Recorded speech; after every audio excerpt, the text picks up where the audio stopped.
Hello दोस्तों, क्या हाल चाल। आशा करता हूँ आप लोग बढ़िया होंगे। तो खेती गुरु के इस बेहतरीन प्लेटफॉर्म पर आपका स्वागत है। तो पॉडकास्ट के इस सीरीज में लेकर आया हूँ प्रोडक्शन टेक्नोलॉजी ऑफ कैरेट, कि आप किस प्रकार से गाजर की खेती करें जिससे आप महीने का 50 से 60 हज़ार रुपये अर्निंग जनरेट कर सकें, कमाई कर सकें, जिससे आप अपनी पारिवारिक स्थिति सुधार सकें। इसी के साथ साथ मैं बात करूँगा, चूँकि हमारे एग्रीकल्चर कृषि छात्र भी हैं जिनके लिए ये पॉडकास्ट अवश्य पूर्ण लाभदायक रहेगा, चाहे वो मार्क गेनिंग पे हो, चाहे वो कंपटीशन लेवल पे हो। और जो किसान हैं वो उनकी विधियों में कुछ परिवर्तन होगा जिससे उनकी उत्पादकता बढ़ेगी। तो मैं 3 चीज़ों पर बात करूँगा। पहला, किस प्रकार से हम बीज को बोएं। दूसरा, कौन सी किस्म का यूज करें। तीसरा, कम लागत से अधिक उत्पादन कैसे प्राप्त करें। तो बात करते हैं बॉटनिकल डिस्क्रिप्शन कि वानस्पतिक विवरण क्या होता है गाजर का। अगर गाजर की बात करूं तो गाजर का वानस्पतिक नाम है डाकस कैरोटा। डाकस कैरोटा गाजर का वानस्पतिक नाम है। अगर इसके कुल की बात करूं, परिवार की बात करूं, तो एपिसिएसी से आता है। एपिसिएसी जिसे हम अम्बेला के नाम से भी जानते हैं। अम्बेला इसलिए चूंकि इसका जो रूट टाइप होता है वो अम्बेला प्रकार का होता है। अगर इस पे गुणसूत्र की बात करूं तो इस पे 18 गुणसूत्र पाए जाते हैं, द्विगुणित द्विगुणित 18 गुणसूत्र। अगर इसके उत्पत्ति स्थल की बात करूं तो यूरोप इसका उत्पत्ति स्थल माना जाता है, क्योंकि सबसे पहले गाजर यूरोप में उत्पादित की गई। तो बात करते हैं आखिर हम गाजर को क्यों खाएं, इसका महत्व क्या है। अगर महत्व की बात करूं तो गाजर गर्मी के लिए बहुत ही लाभप्रद है, जो कि इस पे 88% जल पाया जाता है। इसी के साथ साथ विटामिन ए, प्रोटीन, रेशा एवं कार्बोहाइड्रेट अधिक मात्रा में पाया जाता है। ऊर्जा, चूंकि कार्बोहाइड्रेट अधिक मात्रा में पाया जाएगा तो ऊर्जा तुरंत मिल जाएगी। इसी के साथ साथ बात करते हैं कि किस मौसम में हम गाजर को बो सकते हैं। तो अगर मौसम की बात करूँ तो यह ठंडी मौसम की फसल है। बोले तो टेम्परेचर, तापमान कम होगा तो उपज अच्छी होगी, इसलिए इसका ऑप्टिमम टेम्परेचर जो होता है 14 से 18 डिग्री सेंटीग्रेड।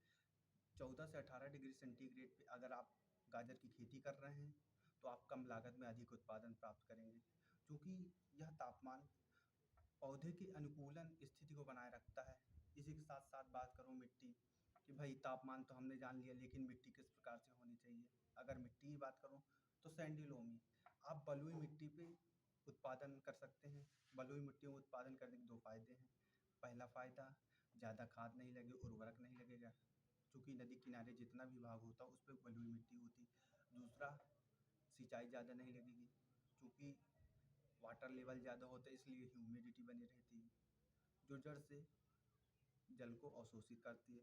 तो इसी के साथ साथ पीएच की भी बात करते हैं, क्योंकि मिट्टी की आत्मा को पीएच कहते हैं। पीएच वह अवस्था है जो फसल के उत्पादन के निर्धारण करती है। अगर पीएच सही मिल रहा है तो फसल ज़्यादा होगी। अगर इसके पीएच की बात करूँ तो 6 से 7 पीएच मान होना चाहिए, जिससे आपकी उत्पादकता बढ़ेगी।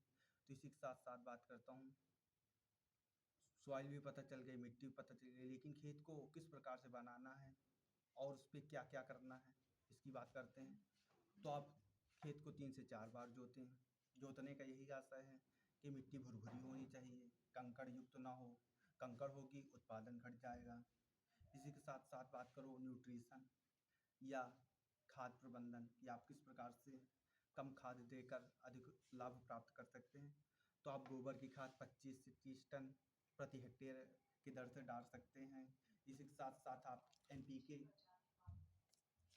का यूज़ ऐसे करना है कि आपको NPK nitrogen 80 kilo, potash 60 kilo, calcium 60 kilo प्रति हेक्टेयर की दर से डालना है। तो इसी के साथ-साथ बात करते हैं हम वैरायटी की कि भाई हमें तो पता चल गया कि बीज बोना है, लेकिन बीज कौन-सा बोना है जिससे अधिक उत्पादन प्राप्त हो। तो अगर आप देसी बीज बोना चाहते हैं तो आप चाहे पूसा केसर ले लीजिए, चाहे पूसा रुबीरा ले लीजिए, चाहे पूसा मेघाली ले लीजिए।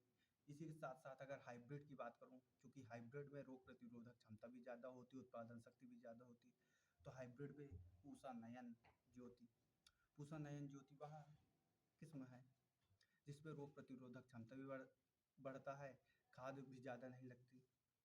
तो इसी के साथ साथ बात करते हैं बुआई की कि आप किस प्रकार से बोएं। अगर सीड रेट की बात करें कि कितना बीज डालना है कि कम ना पड़े ज़्यादा ना पड़े, तो आप 4 से 6 किलो प्रति हेक्टेयर की दर से बीज दर यूज कर सकते हैं, बीज बो सकते हैं। अगर समय की बात करूँ कि किस महीने में हम फसल को बो सकते हैं, तो आप सितंबर से अक्टूबर के बीच में फसल को बो सकते हैं। इसी के साथ साथ बात करूँ उपचार की, बीज उपचार, चूँकि बीज उपचार वह विधि है जो आपके फसल का निर्धारण करती है कि आपको उत्पादन कितना प्राप्त होगा। अगर आप बीज उपचार के सिलसिले में कार्बेंडाजिम की बात करें, चूँकि कार्बेंडाजिम एक रासायनिक यौगिक है, आप उसे 2 ग्राम प्रति, यदि आपका बीज